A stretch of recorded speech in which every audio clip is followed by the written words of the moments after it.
Hello, ladies and gentlemen, and welcome to the Solo King, a Korean 1v1 tournament featuring your favorite players, teams, and champions from this season of Champions. Of course, brought to you here on Azubu TV.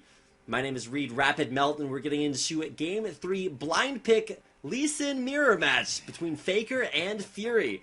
Faker, of course, the mid laner for SK Telecom Team 1 versus Fury, of course, the AD carry for Samsung. And while their individual team performances in LCK this season notwithstanding, it's going to be about the 1v1s. Oh, a 1 versus 1 first auto attack of the game, but it does look like Faker actually took a little bit more damage from that, so we'll see if maybe that is a portent of things to come. Take a look at the item builds, the summoner spells, and it's Flash Ignite for both Lee Sins, Longsword, and 3 health potions. Recalling back to base and looking to heal that little bit of damage up. They might actually wait for another push. I don't think that's actually a thing, but a little bit of a slower start out of base there for Fury, as Faker already making his way towards the mid lane. No cheesy auto attacks onto turrets, no crazy routes taken through the side of mid lane like we saw Zephyr do a little bit earlier. Straight up starting at your turrets, minion wave gonna spawn, and here we go. 2 minutes into the game, we are underway. Fury versus Faker should be a race to level 2 for an early all-in. So this game may be over incredibly quickly. You can see auto-attacking there with the start of Safeguard for Faker. That's actually really significant. You can see no Sonic Wave Resonating Strike combo. Walking through the minion wave with Safeguard, and now it's all about this level 2. You can see they're actually going to be fighting one another. Tempest Cripple there for Fury, so Fury should actually be able to get a faster level 2 here, but all Faker getting a lot of value out of that shield. Has full Fury here, but full energy rather, but we'll see if Fury gets Fast and Furious, hits level 2 first, and immediately Faker forced to back off. Now getting level 2 of his own, does have a Safeguard available, so he'll be able to use that for Spell Vamp with Iron Will to get that damage off. Does hit Fury through the minion wave, but actually decides to go in there, but with Tempest Cripple out there and a Sonic Wave Resonating Strike, Faker will lose that trade and forced to chug all of his health potions. Now Fury with a little bit of an advantage there. Will Faker be able to hit level 3 first? Does not look likely.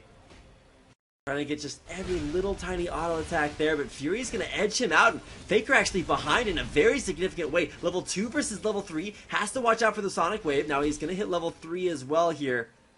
Trade out for Sonic Wave. Fury going to walk backwards into his minion wave, so that Faker would have to overextend a little bit too far, but Faker there with the Safeguard. We'll see if he hits Iron Will. Is going to get a little bit of Spell Vamp there.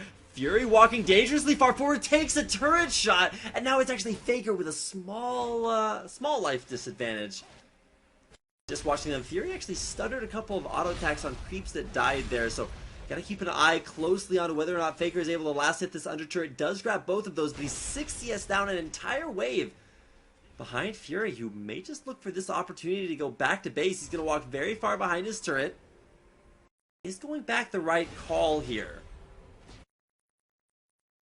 If you walk back into lane with a level disadvantage, Faker can always just walk straight up to you with a level 6 and Dragon's Rage for the kill. So definitely something you want to keep an eye on, but Fury really can't go back to base with a wave pushing in. Not only would he lose CS, but he's going to risk having his recall stopped as well here. Faker continuing to hit these Sonic Waves and coming out on top. Will face a little bit of damage here from Fury.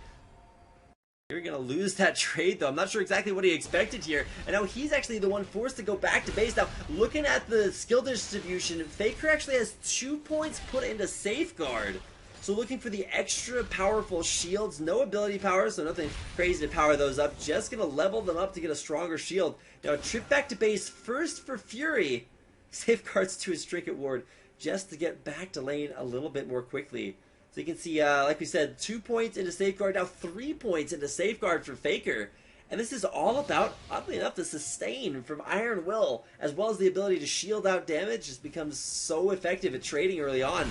So interesting to see the Safeguard max for both players, just a little bit ahead on that level advantage there for Faker. We'll see if Fury can even it up by the time he gets back in the lane, but minions will still be pushing in towards Faker, so he'll be able to continue his level lead here. Sonic Wave onto Fury. He knows he's going to win this trade just off of the level advantage, but he's actually fighting in a creep wave. Probably not somewhere he wants to go. Wins the trade, forces the health potion out, and why is there a ward in the inventory for Fury? I think he basically is saying, I'm going to need an insect to be able to win this matchup.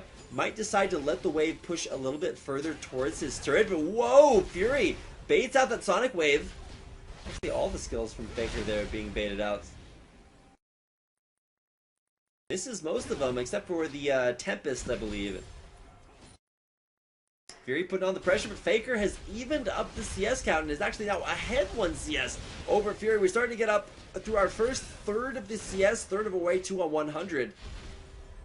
Once again, this game will probably be decided based off of kills. Now, level 6 versus level 5. This is absolutely huge. If Faker can land Sonic Wave...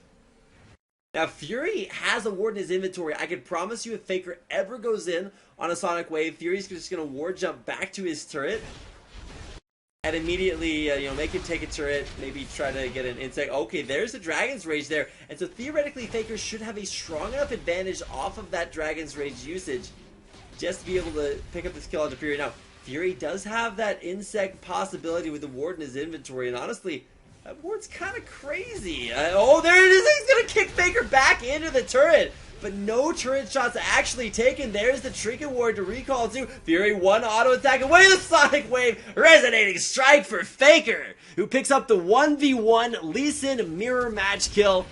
There you're going to see a kick through the minion wave. Almost kills off the minions for a turret shot. But Faker able to safeguard his way back out to the minion wave. Ward jump in there for Fury to try to dodge away from that Sonic Wave. But it's the resonating strike. Faker with a little bit of swag there at the end. Able to come in with a 1v1 kill versus Fury. And that means that it will be Faker picking up the 2-1 victory. First round of his group stage match. He will advance to